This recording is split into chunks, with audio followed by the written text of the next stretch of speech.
दोस्तों, भारत के defence sector में एक साथ इतने बड़े अपडेट, क्या ये देश की एयर पावर को पूरी तरह बदलने वाले हैं? दरअसल हाल ही में भारत के डिफेंस सेक्टर से जुड़ी 4 बड़ी खबरें सामने आई है, जो न सिर्फ हमारी एयरफोर्स की ताकत बढ़ाने वाली है, बल्कि आने वाले समय में भारत को डिफेंस टेक्नोलॉजी के मामले में और आत्मनिर्भर भी बना सकती है।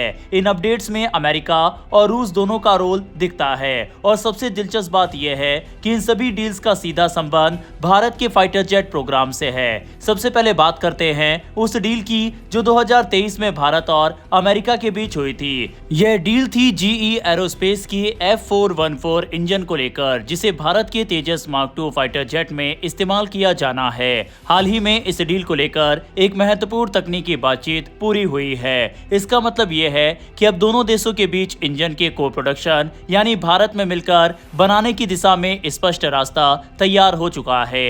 इसके साथ ही टेक्नोलॉजी ट्रांसफर को लेकर भी बातचीत आगे बढ़ी है, जो भारत के लिए बहुत अहम है, क्योंकि इससे देश में ही एडवांस इंजन बनाने की क्षमता विकसित होगी। हालांकि ये प्रक्रिया इतनी आसान नहीं रही। 80% टेक्नोलॉजी ट्रांसफर की बात पहले ही कही गई थी, लेकिन इसे लागू करने में समय लग रहा है, क्योंकि इसमें कई तकनीकी और कानूनी पहलू जुड़े होते हैं। अब उम्मीद की जा रही है कि 2026 के अंत तक इस डील के सभी कमर्शियल पहलू जैसे लागत, डिलीवरी और अधिकार फाइनल कर लिए जाएंगे। अब दूसरी बड़ी खबर आती है F404 इंजन को लेकर, जो तेजस मार्क I में इस्तेमाल होने वाला है। भारत और जीई के बीच इस इंजन की मरम्मत, मेंटेनेंस और ओवरहॉल यानी MRO को लेकर एक नया कॉन्ट्रैक्ट साइन हुआ है। इसके तहत भारत में ही एक MRO फैसिलिटी स्थापित की जाएगी। इसका सीधा फायदा ये होगा कि अब हमें इंजन की मरम्मत के लिए विदेशों पर निर्भर नहीं रहना पड़ेगा। अभी तक स्थिति ये थी कि इंजन रिपेयर के लिए 6 महीने से लेकर 1 साल तक का समय लग जाता था, जिससे ऑपरेशनल रेडीनेस पर असर पड़ता था। लेकिन भारत में ही ये सुविधा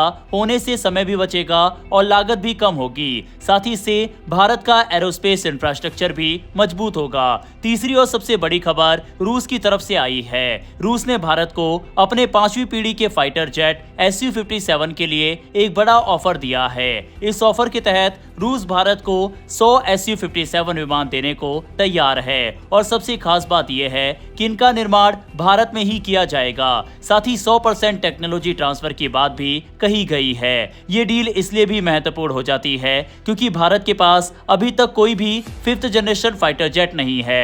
हालांकि भारत अपना खुद का एमका प्रोग्राम चला रहा है, लेकिन उसे ऑपरेशनल होने में अभी समय लगेगा। ऐसे में Su-57 एक गैप फिलर के तौर पर देखा जा सकता है। लेकिन यहाँ एक बड़ा सवाल भी खड़ा होता है, क्या भारत के लिए इस समय इतनी बड़ी डील करना संभव है? क्योंकि भारत पहले से ही Tejas mark I, Tejas mark II, Rafale और एमका जैसे प्रोजेक्ट पर अरबों डॉलर खर्च कर रहा है। ऐसे में Su-57 को खरीदना बजट पर अतिरिक्त दबाव डाल सकता है। वहीं आज की अंतिम अपडेट जीई की तरफ से आई है, जिसमें उन्होंने भारत को एमका मार्क II के लिए इंजन बनाने का ऑफर दिया है। जीई का कहना है कि वह 110 से 130 किलो न्यूटन थ्रस्ट वाला इंजन भारत के साथ मिलकर विकसित कर सकते हैं। ये ऑफर इसलिए महत्वपूर्ण है क्योंकि एमका भारत का भविष्य का स्टेल्थ फाइटर जेट है। हालांकि भारत पहले से ही फ्रांस की कंपनी साफ्रान के साथ इस इंजन को लेकर बातचीत कर रहा है। ऐसे में अब ये देखना दिलचस्प होगा कि भारत किसके साथ आगे बढ़ता है, अमेरिका या फ्रांस। अगर हम इन सभी अपडेट को लेकर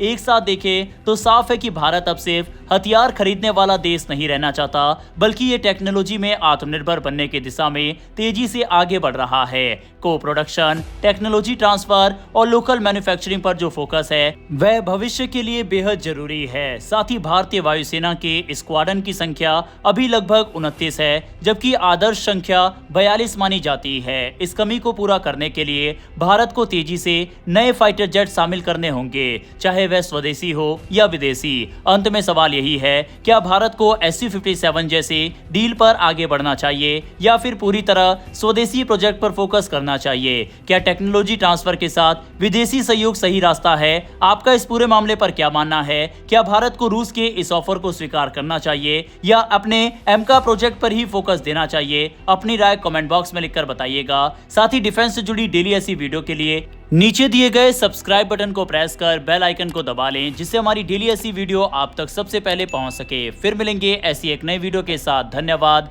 जय हिंद, जय भारत।